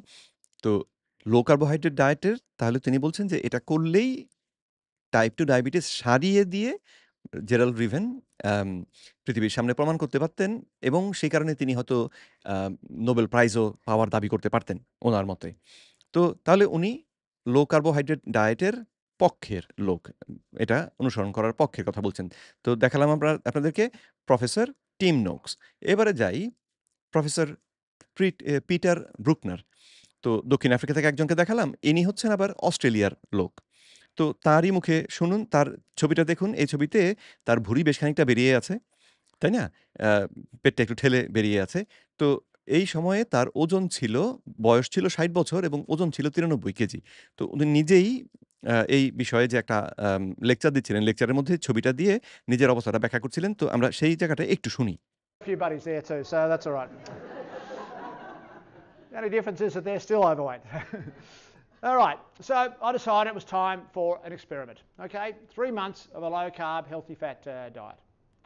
So what did that mean? So on day one, get all my bloods done, baseline, and then I embarked on it. So what did that mean? Well, it meant that I stopped eating all these things: sugar, bread, cereals, pasta, rice, fruit juice, starchy veg, margarine, vegetable oils, processed foods. You're probably thinking, oh, that doesn't leave much. And I went back to eating really the way that probably my grandparents used to eat. Lots of real food, non-starchy veg, meat, fish, eggs. You know, we've been told not to eat any eggs for the last 50 years. And butter, well, no, margarine's much better for you. Cream, full-fat cream, olive oil, nuts, and the only fruit that I had were berries. So what happened? Well, the first thing that happened is I stopped being hungry. So literally from day one, you know, normally I'd have my cereal at 8 o'clock in the morning and I'd sort of get to about, 10:30. I think, oh, geez, must be lunchtime soon. I just stopped being hungry. I'd have my eggs and bacon and avocado or whatever for breakfast, and I wasn't hungry all day. তো তিনি যেই কথাগুলো বলছেন যে, যখন তিনি অনুভব করলেন, ওই যে ছবি একটু আগে দেখালাম, ওই অবস্থাতে যে তার শরীরটা আসলে খারাপ হয়ে যাচ্ছে, তখন তিনি ঠিক করলেন যে তাহলে নিজের উপর একটা তাহলে পরীক্ষা করে ফেলি। ৩ মাস আমি লো কার্বোহাইড্রেট খাবার খাবো এবং তাতে ওই যে ১ম তালিকা যেটা দেখালেন সুগার এবং অত্যন্ত যে শর্করা জাতীয় খাবারগুলো তিনি বাদ দিলেন এবং হোল ফুড প্রাকৃতিক যে খাবার যেমন নন স্টার্চি ভেজিটেবল, তারপরে মাছ, মাংস, ডিম, অলিভ অয়েল, অ্যাভোকাডো এই জাতীয় খাবারগুলো তিনি খেতে শুরু করলেন। ১ম যে জিনিসটা পরিবর্তনটা তিনি লক্ষ্য করলেন সেটা হচ্ছে তার ক্ষুধা চলে গেল। আগে তিনি যখন ওই যে ৬ বেলা খেতেন, তখন সকালবেলায় নাস্তা করে এসে এই ১০টা ১০:৩০ বাজলেই তার মনে হতো যে লাঞ্চের আর কত দেরি? কারণ পেটে তো এখনই ক্ষুধা পেয়ে গিয়েছে। কিন্তু যখন তিনি দেখলেন যে তিনি এই যে লো কার্বোহাইড্রেট ডায়েট খেতে শুরু করলেন, বেকন খেলেন এবং সঙ্গে ডিম খেলেন, অ্যাভোকাডো খেলেন, দেখা গেল তার ক্ষুধা আর নাই। ১০টার সময় ১০:৩০টার সময় তার ক্ষুধা পাচ্ছে না। সেটা তার ১ম পরিবর্তন। So I went from eating 3 meals and 3 snacks a day to eating 2 meals a day. সুতরাং এই অবস্থায় তিনি দৈনিক ৩ টা বড় খাবার এবং তার সঙ্গে ৩ টা স্ন্যাকস নাস্তা খাওয়ার পরিবর্তে তিনি চলে গেলেন দিনে ২ বেলা খাওয়ার মধ্যে। তিনি একজন প্রফেসর। তিনিও একজন প্রফেসর। অশিক্ষিত লোক না। আমার মতন না। তো তিনি এই কাজ করলেন And I still eat 2 meals a day now. এবং এই ওই আগের ছবিটা তো বহুদিন আগের। কিন্তু সেই যে ৩ মাসের পরীক্ষা তিনি শুরু করলেন, সেই পরীক্ষার পরে উনি এখনো, এখনো বেঁচে আছেন ভদ্রলোক। এখনো তিনি এই দিনে ২ বেলা খান। এর বেশি খান না। তিনি লো কার্বোহাইড্রেট খাবার যে ধরেছেন আর ছাড়েননি। তো অনেকেই দাবি করে লো কার্বোহাইড্রেট ডায়েট অনেকে শুরু করে তারপরে ১ মাসের মধ্যেই আবার ছেড়ে দিয়ে এসে যদি সঠিকভাবে কেউ করে তাহলে সে ছাড়ে না। কিন্তু যদি সঠিকভাবে না করে তাহলে তো বিভিন্ন রকমের উল্টোপাল্টা হবে এবং তখন তারা সেটা ধরে রাখতে পারেন না। কিন্তু সেটা দোষটা তো আসলে অজ্ঞতার। তাই না? তো যাই হোক তাহলে আমি আপনাদেরকে দেখালাম প্রফেসর আ পিটার ব্রুকনার। তিনিও এই বিষয়টাতে আম এই লো কার্বোহাইড্রেট ডায়েটের পক্ষেই কথা বললেন। এবারে যাই আম আমরা doctor uh professor doctor Robert লাস্টিগের কাছে। উনার কথাটা একটু মন দিয়ে শুনবেন। কারণ শুরুতে আমাদের ডাক্তার ফারুক পাঠান যে কথাটা বলেছিলেন যে, সবার জন্যই একই খাবার, সবার জন্যই সুষম খাবার। সেই কথাটিকে উনি খুব চমৎকারভাবে এখানে ভেঙে আমাদের সামনে উপস্থাপন করবেন। চলুন শুনি। No. So if you have type 2 diabetes, the first thing to do is get rid of the type 2 diabetes. আপনার যদি টাইপ 2 ডায়াবেটিস থাকে তাহলে ১ম কাজই আপনার করা উচিত সেটা হচ্ছে টাইপ 2 ডায়াবেটিস থাকে দেহ থেকে ঝেঁটিয়ে বিদায় করা বা এটা থেকে মুক্তি পাওয়া। Everyone assumes that type 2 diabetes is this chronic, unrelenting, progressive, destructive, degenerative process that will never get better. সবাই মনে করে যে টাইপ 2 ডায়াবেটিস হচ্ছে এরকম একটা অসুখ যেটা একবার হইলে দেহের মধ্যে অনেক রকমের ক্ষতি করবে কিন্তু কোনোদিনই আর ভালো হবে না। এটা কখনোই তুলনামূলকভাবে ভালোও হয় না। অর্থাৎ অসুখটা ক্রমান্বয়ে শুধু খারাপের দিকেই যায়। এটাই আমাদের প্রচলিত ধারণা এবং প্রফেসর ফারুক পাঠান এবং উনার যে সঙ্গে ওনাদের দলে যারা আছেন তারা সেই কথাই বলেন। এই অসুখ একবার হলে আর কখনোই ভালোর দিকেই যায় না। কিন্তু উনি সেটাকে এখন ভাঙবেন। And you're going to be on medicine, whether it's insulin or oral hypoglycemics, for the rest of your life. এবং যেহেতু অসুখটা কোনোদিনই ভালো হয় না সেজন্য আপনাকে বাকি জীবন ঔষধ অথবা ইনসুলিনের উপর নির্ভর করেই বেঁচে থাকতে হবে। That's the general gestalt এটা হচ্ছে amongst the cognoscenti in medicine. তো চিকিৎসা সেবার সঙ্গে যুক্ত বা চিকিৎসা জগতের সঙ্গে যুক্ত সব মানুষের মধ্যেই এইটাই হচ্ছে মূল ধারণা। এইটাই হচ্ছে একেবারে ডায়াবেটিস সম্পর্কে তাদের বদ্ধমূল ধারণা। Garbage. বাজে কথা। এই তথ্যটা, এই ধারণাটা একটা বাজে ধারণা। Absolutely not true. কথাটা একদমই সত্য নয়। Absolutely not true. তিনি আরো জোর দিয়ে আরেকবার বললেন, তিনি একজন professor, university of California San ফ্রান্সিসকোর প্রফেসর, তিনি একজন ডাক্তার, তিনি এন্ডোক্রিনোলজিস্ট, তিনি আসলে পিডিয়াট্রিক নিউরো এন্ডোক্রিনোলজিস্ট। তিনি বললেন এই কথাটা এক্কেবারেই ভুল কথা, মিথ্যে কথা, বাজে কথা। Numerous studies now show that a ketogenic diet can actually reverse type 2 diabetes. তিনি বললেন একাধিক গবেষণা এখন প্রমাণ করে দেখিয়েছে যে কিটোজেনিক ডায়েট ব্যবহার করে টাইপ 2 ডায়াবেটিসটাকে রিভার্স করা সম্ভব, উপশম করে ফেলা সম্ভব। অর্থাৎ যেই প্রক্রিয়ায় আমাদের দেহে টাইপ 2 ডায়াবেটিস বাসা বাঁধে সেই প্রক্রিয়াটাকেই উল্টো দিকে ঘুরিয়ে নেওয়া সম্ভব। Virta Health, 77% of people who go on a ketogenic diet reverse, not ameliorate, reverse their type 2 diabetes. ভার্টা হেলথের কথা একটু আগে তাদের একটা পেপার আমি আপনাদেরকে দেখালাম। তাদের তথ্য মতে, উপাত্ত মতে ৭৭% লোক তাদের ডায়াবেটিস রিভার্স করে ফেলতে পারে কেটোজেনিক ডায়েট ব্যবহার করলে। তিনি ব্যাপারটাকে খুব জোর দিয়ে আবারও বললেন যে রিভার্স করে ফেলতে পারে। তো বাকি কথাগুলো চলুন শুনি। Just by getting rid of the offending agent. And what is the offending agent? Well, what is type 2 diabetes? It is তো শুধুমাত্র খাবার থেকে যে জিনিসটা রোগীর জন্যে উপযুক্ত নয় সেটাকে বাদ দিয়ে তারা এই ফলাফল অর্জন করেছেন। আর রোগীর জন্য ক্ষতিকর এই জিনিসটা কি? তিনি এবারে ডায়াবেটিস রোগটা কি সেটার ব্যাখ্যা দিয়ে ওই প্রশ্নের জবাব দিচ্ছেন। extreme carbohydrate intolerance. আমি আরেকটু পেছন থেকে আসি। Type 2 diabetes, it is extreme carbohydrate intolerance. Type 2 diabetes অসুখটি এক কথায় যদি বলতে হয় তাহলে এটি হচ্ছে আসলে খুব উচ্চ মাত্রায় শর্করা অসহনশীলতা। শর্করা জাতীয় খাবার টাইপ 2 ডায়াবেটিক রোগীর দেহে সহ্য হয় না। এটা হচ্ছে সহজ বাংলা কথা। So if you're intolerant to something, what's the best way to deal with it? তো আপনি যদি কোনো কিছুর প্রতি কোনো জিনিস যদি আপনার সহ্য না হয়, কোনো খাবার যদি আপনার সহ্য না হয়, তাহলে সেটা থেকে নিরাপদ থাকার সবথেকে সহজ পথ কোনটা? Get it out of your diet. That's how you deal with an intolerance. যদি একটা খাবার আপনার দেহে সহ্য না হয় তাহলে সবথেকে সহজ এবং কার্যকরী উপায় হচ্ছে সেটা আপনার খাদ্য অভ্যাস থেকে বাদ দিন। সেইভাবেই আপনি এই যে অসহনীয়তা আপনার দেহের মধ্যে সেটা থেকে মুক্তি পেতে পারেন।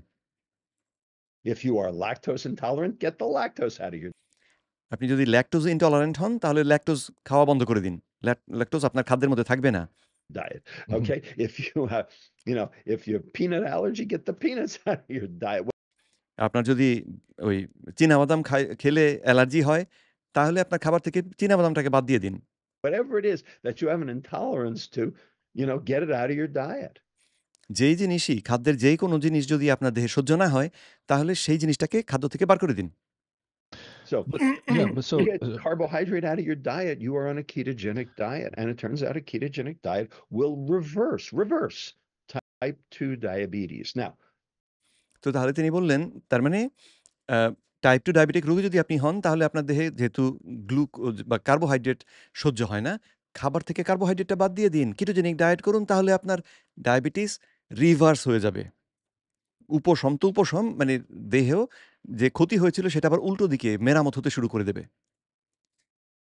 এটা আমরা শুনলাম প্রফেসর রবার্ট লাস্টিকের কাছ থেকে, এবং তিনি চমৎকারভাবে বুঝিয়ে বললেন, তাই না?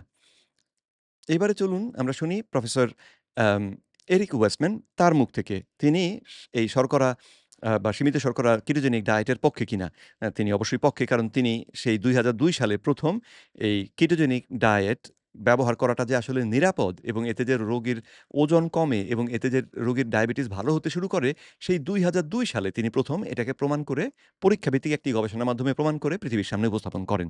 তো চলুন তার মুখ থেকে একটু কথাটা শুনে আসি আমরা। Say those things are bad. I'm not an expert on that, but to cross over and say the keto diet is terrible for your diabetes health without any evidence at all, and it's really fear mongering, can be a তিনি বললেন যে অ্যাম ketogenic diet ব্যবহার করা diabetes রোগীর জন্য ক্ষতিকর হবে, এইরকম কথা যারা বলে, কোনো প্রমাণ আসলে সামনে না দেখিয়ে, উপস্থাপন না করে, তারা আসলে শুধু মানুষকে ভয় দেখানোর চেষ্টাই করছে।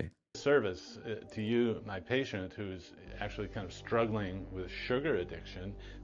আর এইরকম তথ্য আ যেই রোগীরা আসলে এই চিনির প্রতি যে আসক্তি তাতে ভুগছেন, আম অর্থাৎ ডায়াবেটিসে ভুগছেন, এবং ডায়াবেটিক রোগীদের কিন্তু চিনির প্রতি একটা আসক্তি থাকে। তো তাদের জন্যে এটা একটা ডিসসার্ভিস। তাদেরকে আসলে এটা ক্ষতি করছে। তো তাহলে বুঝতে পারছেন যে তিনিও সীমিত শর্করা ভিত্তিক খাদ্যাভ্যাসের পক্ষের কথা বলছেন। এবারে চলুন আমরা ডাক্তার মার্ক হাইমেন তার কাছ থেকে একটু শুনি এই ডায়াবেটিস If বিষয়ে। you're a type 2 diabetic, you want to reverse that. And you're not going to reverse it by eating more starch and sugar. You probably তিনি বললেন, আপনি যদি টাইপ 2 ডায়াবেটিক হন, তাহলে আপনার করা উচিত সেটা হচ্ছে যে এটাকে রিভার্স করে ফেলা। আর আপনি ওই স্টার্চি কার্বোহাইড্রেট জাতীয় খাবার খেয়ে এটাকে রিভার্স করতে পারবেন না। need more of a higher fat, lower carb diet, maybe even a ketogenic diet. And এবং সেটাকে আম সমাধান করার জন্যে আপনার আসলে সম্ভবত আরো বেশি চর্বিযুক্ত এবং কম শর্করা সমৃদ্ধ খাবার খাওয়া, এমনকি কিটোজেনিক খাদ্যাভ্যাস করা।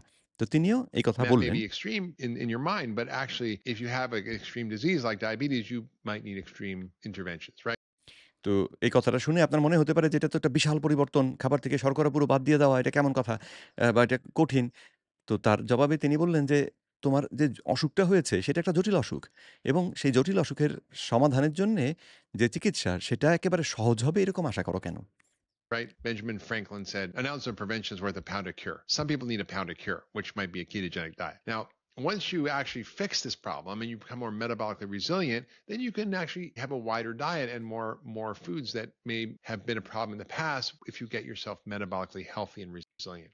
If you're a তো তিনি বললেন যে, এই ডায়েট ব্যবহার করে যদি আপনি আপনার দেহটাকে ১ম এ সুস্থ করে ফেলতে পারেন, তারপরে কিন্তু আপনি আবার পুরনো যে খাবারগুলো আগে আপনি খেতে পছন্দ করতেন, সেগুলোর কিছু আবার খেতে পারবেন। ব্যাপারটা এরকম নয় যে কেটোজেনিক ডায়েট শুরু করেছেন, বাকি জীবন আপনাকে কেটোজেনিক ডায়েটই করতে হবে, এর বাইরে কিছু খেতে পারবেন না। ব্যাপারটা তাও নয়।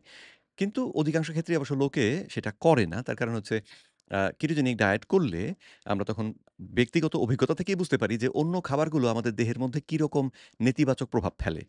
তো তখন লোকে দেখা যায় যে একেবারে নিতান্ত বাধ্য না হলে সেই খাবারগুলোকে আর খেতে চায় না। যাই হোক, আমরা ডক্টর মার্ক হাইম্যানের কথা দেখলাম। এইবারে প্রফেসর এরিক ওয়েস্টম্যানের আরেকটা ছোট্ট ক্লিপ আপনাদের দেখাবো, যেখানেও তিনি এই বিষয়ে কথা বলেছেন। Started researching the low carb and keto diet in terms of therapeutic effect. So we started studying on the treatment and reversal of obesity. Check. It does that. I mean, that's really kind of what it's known for in the medical world for obesity treatment. But it also reverses diabetes. And our clinical studies go way back, and there's some newer ones. But in the clinic, I mean, I reverse diabetes. তো professor Westman বললেন যে তারা প্রথমে উদ্দেশ্যটা ছিল ketogenic diet ব্যবহার করে ওজন কমে কিনা সেই গবেষণা করা এবং তাতে দেখেছেন ওজন কমে। কিন্তু সঙ্গে, সঙ্গে তারা দেখলেন যে ডায়াবেটিসও রিভার্স হয় এবং এখন তিনি তার যে ক্লিনিক ডিউক ইউনিভার্সিটির অধীনে তার যে আম ক্লিনিক রয়েছে কিটোজেনিক কিটো ক্লিনিক বোধহয় সম্ভবত নাম এখন এটার। সেই ক্লিনিকে তিনি টাইপ 2 ডায়াবেটিস সারিয়ে দেন। এটা হচ্ছে সহজ কথা। মানে কোনো কন্ডিশন নাই। আপনার ১০ বছরের ডায়াবেটিস না ৫০ বছরের ডায়াবেটিস কোনো প্রশ্ন নাই। উনার কাছে গেলে উনি আপনার ডায়াবেটিস রিভার্স করে দেবেন। শেষ। ব্যাপারটা এতটাই এই যে কৌশলটা উনি কেটোজেনিক ডায়েটই ব্যবহার করেন। ব্যাপারটা এতটাই শক্তিশালী, এতটাই কার্যকর যে উনি রোগীকে রীতিমতো গ্যারান্টি দিয়ে বলে দেন যে, "আমার কাছে এলে, আমার কথা মানলে আপনার টাইপ 2 ডায়াবেটিস সেরেই যাবে।" তো এরপরে চলুন ডাক্তার জেইসন ফাং, কানাডার একজন ডাক্তার। তার মুখে এই বিষয়ে আমরা একটু শুনি। If you can switch over to cutting down the carbohydrates, emphasizing the green vegetables, non-starchy vegetables, proteins, and healthy fats, then you stand a good chance of reversing type 2 diabetes. তো তাহলে এইখানেও যে খাদ্যাভ্যাসের কথা তিনি বললেন, যদি কার্বোহাইড্রেট কমিয়ে দিয়ে আপনি সবুজ শাকসবজি একটু বাড়িয়ে খান এবং মাছ, মাংস এইগুলো যদি ঠিক মতন খান, যেটা কিনা আসলে কিটোজেনিক ডায়েটের কাছাকাছি অথবা লো কার্বোহাইড্রেট জাতীয় ডায়েটের কাছাকাছি, সেটা করলে আপনার টাইপ 2 ডায়াবেটিস রিভার্স হয়ে যাবে। সে দাবি তিনিও করলেন।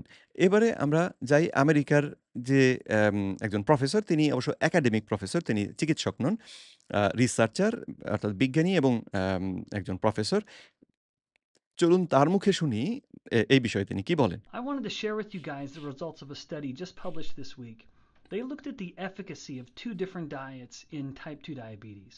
People were either assigned to a traditional diabetic diet or a low carb diet. তাহলে ট্র্যাডিশনাল ডায়াবেটিক ডায়েট মানে হচ্ছে আমাদের প্রফেসর ফারুক পাঠান যেই ডায়েটের কথা বললেন, সেটা হচ্ছে ওই যে ৫০-৬০% থাকতে হবে শর্করা। সেইরকম একটা ডায়েট ছিল এই যে গবেষণার কথা তিনি উল্লেখ করছেন সেটাতে। আর অন্য দলকে দেয়া হয়েছিল লো কার্বোহাইড্রেট ডায়েট, অর্থাৎ সেখানে কার্বোহাইড্রেটটাকে কমিয়ে দেয়া হয়েছিল। The traditional diabetic diet was the typical low fat, high carbohydrate, and low calorie. The low carb diet was calorie unrestricted and just keeping carbs at 90 grams per day. তো carbohydrate এখানে এই মানে লো আম প্রচলিত ডায়েট যেটা ছিল সেটাতে এই carbohydrate ছিল বেশি, চর্বিটাকে কমিয়ে রাখা হয়েছিল এবং টোটাল কত ক্যালোরি রোগী খেতে পারবেন সেটাও সীমাবদ্ধ ছিল। যে এর বেশি খেতে পারবে না। কারণ অনেকেই দাবি করে বেশি ক্যালোরি খেলে আম ক্যালোরি খাওয়ার কারণেই আপনার ওজন বাড়ে, ক্যালোরি খাওয়ার কারণেই আপনার ডায়াবেটিস হয়। তো এজন্যে এখানে ক্যালোরিটাকেও সীমাবদ্ধ করে দেয়া হয়েছিল। অন্যদিকে লো কার্ব ডায়েট যারা করলেন তাদের কার্বোহাইড্রেটটাকে বেঁধে দেয়া হয়েছিল দৈনিক ৯০ গ্রামের মধ্যে। ৯০ গ্রাম কিন্তু কিটোজেনিক ডায়েট থেকে অনেক বেশি। কিটোজেনিক ডায়েটে ২০ গ্রাম বেঁধে দেয়া হয়। আর ৯০ গ্রামটা তার থেকে অনেক বেশি কিন্তু এটা লো কার্ব। কারণ ১৩০ গ্রামের নিচে এটা লো কার্ব। তো লো কার্ব ডায়েট যেখানে চর্বির মাত্রা ছিল বেশি এবং এটার ক্যালোরি ছিল আনলিমিটেড। অর্থাৎ যারা অংশ নিয়েছেন তারা ক্যালোরি কতটা খাবেন সেটা হিসেবের মধ্যে আসবে না। তাহলে তার মানে শুরু থেকেই পরীক্ষার শুরুতেই আমরা এই মানুষগুলোকে একটু বেশি ক্ষতির মধ্যে রাখছি। যেটা সাধারণভাবে আমরা মনে করি বেশি ক্যালোরি খেলে ক্ষতি বেশি। তাই না? ওজন বাড়বে, আপনার ডায়াবেটিস হবে বেশি ক্যালোরি খেলে। তো যাদেরকে প্রচলিত যে ডায়েট দেয়া হলো তাদেরকে ক্যালোরি বেঁধে দেয়া হলো। কিন্তু যাদেরকে কিটোজেনিক বা এই যে লো কার্বোহাইড্রেট ডায়েট দেয়া হলো তাদেরকে বলা হলো যত খুশি খাও। তারপরে ফলাফলটা কি হলো দেখুন। Well, the low carb group had significantly better improvements in body weight and waist and hip circumference and glucose control. তাদের ওজন যারা লো কার্বোহাইড্রেট করেছেন তাদের অন্য দলের তুলনায় অনেক বেশি ওজন কমেছে। তাদের কোমরের মাপ কমেছে। অর্থাৎ তারা ওজন হারিয়ে খানিকটা সরু হয়ে এসছেন। ভোটকা হওয়ার পরিবর্তে সরু হয়ে এসছেন এবং তারা তাদের গ্লাইসেমিক কন্ট্রোল, রক্তে চিনির মাত্রা নিয়ন্ত্রণটা তাদের জন্যে তুলনামূলকভাবে বেশি সহজ হয়েছে। And medication use. They were এবং তাদের ঔষধ ব্যবহার তারা কমাতে সক্ষম হয়েছেন। able to reduce medication use. When it comes to insulin resistance and type 2 diabetes explicitly, controlling carbohydrates is key. And once again, তো তিনি পরিষ্কার বললেন যে ইনসুলিন রেজিস্ট্যান্স এবং আম আ এই ডায়েটের কথাটা আরেকবার শুনি। কারণ আমি নিজে এবার গুলিয়ে ফেললাম। another clinical study proves that point. Diabetes explicitly, Controlling carbohydrates is key. Insulin রেজিস্ট্যান্সই বলুন অথবা কারণ ইনসুলিন রেজিস্ট্যান্স থেকে অনেকগুলো অসুখ হতে পারে। আর অথবা যদি স্পেসিফিক্যালি আমরা টাইপ 2 ডায়াবেটিসের কথাও বলি, তাহলে সমাধানটা আসলে শর্করা নিয়ন্ত্রণ। শর্করা নিয়ন্ত্রণটাই মূল চাবি, যার মাধ্যমে আমরা মুক্তি পেতে পারি। তো আম তাহলে আমি আপনাদেরকে আম আমাদের দেশের প্রফেসরের মতামত দেখালাম। সঙ্গে দক্ষিণ Africa, Australia, Canada, America, uh doctor David আনউইনকে দেখালেও হতো অবশ্য। ইউকের একজনের নাম উল্লেখ করে রাখলাম। এই ভিডিওতে আমি উনার ভিডিওটা তুলে আনিনি, কিন্তু উনিও একই কথা বলেন। তো এরা সবাই বলছেন যে সীমিত শর্করা ভিত্তিক খাদ্যাভ্যাসের মাধ্যমে টাইপ 2 ডায়াবেটিসটাকে সারিয়ে ফেলা সম্ভব। গবেষণাপত্রগুলো দাবি করছে সারিয়ে ফেলা সম্ভব। কিন্তু আমাদের প্রফেসর এইগুলো পড়ছেনও না, জানছেনও না, বুঝতেও পারছেন না। তো এখন আমি আপনাদের সামনে প্রশ্ন রাখি। আপনি তাহলে কার কথার উপরে ভরসা করবেন? এই যে বিদেশি কয়েকজন প্রফেসরকে দেখালাম আমি, এদের কথাকে বিশ্বাস করবেন? এবং আরো অনেক অ্যা অত্যন্ত আম কি বলে যে যোগ্য ব্যক্তি এই একই কথা বলেছেন। আমি ভিডিওটাকে সংক্ষিপ্ত করার জন্যে সকলের কথাকে আনতে পারিনি আজকে। কিন্তু আরো অনেক লোক আছে। অনেক বড়, বড় এক্সপার্ট আছেন যারা একই কথা বলছেন। শর্করা নিয়ন্ত্রণ করো, অসুখ ডায়াবেটিস ভালো হয়ে যাবে। শুধু ডায়াবেটিস না, ইনসুলিন রেজিস্ট্যান্স থেকে যত রোগ হয়, হৃদরোগ, কিডনি রোগ, মস্তিষ্কের রোগ, মানসিক রোগ, ক্যান্সার, এই সবগুলোতেই কার্বোহাইড্রেট বাদ দিয়ে দিলে উপকার হবে। আর আমাদের দেশের প্রফেসর জোর দিয়ে বলছেন আমাদেরকে শর্করা খেতেই হবে। এবারে বিচারের ভার রইল আপনাদের হাতে। আজকে এ পর্যন্তই। আসসালামু আলাইকুম।